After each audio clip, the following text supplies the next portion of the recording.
So when I ask, I go right down to the question, should we start it with, what do I want? The answer is, I don't know. When Bodhidharma was asked, who are you? Which is another form of the same question, he said, I don't know, planting flowers to which the butterflies come. Bodhidharma says, I know not. I don't know what I want. Well, when you don't know what you want, you've reached the state of desirelessness. When you really don't know. You see, there's a beginning stage of not knowing, and there's an ending stage of not knowing. In the beginning stage, you don't know what you want because you haven't thought about it, or you've only thought superficially. Then when somebody forces you to think about it and go through and say, yeah, I think I'd like this, I think I'd like that, I think I'd like the other, as the middle stage. Then you get beyond that. Say, is that what I really want? In the end you say, no, I don't think that's it. I might be satisfied with it for a while, and I wouldn't turn my nose up at it, but it's not really what I want. Why don't you really know what you want? 2 reasons that you don't really know what you want. Number 1, you have it. Number 2, you don't know yourself, because you never can. The Godhead is never an object of its own knowledge. Just as a knife doesn't cut itself, fire doesn't burn itself, light doesn't illumine itself. It's always an endless mystery to itself. I don't know. And this I don't know, uttered in the infinite interior of the spirit, this I don't know is the same thing as I love, I let go, I don't try to force or control. It's the same thing as humility.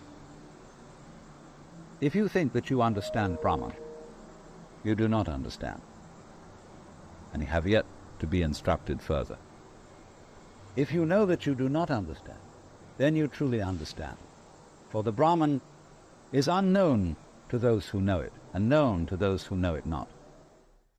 And the principle is that any time you, as it were, voluntarily let up control, in other words, cease to cling to yourself, you have an access of power.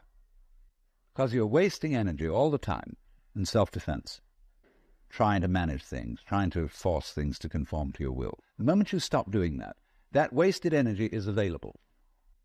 And therefore you are, in that sense, having that energy available, you are one with the divine principle. You have the energy.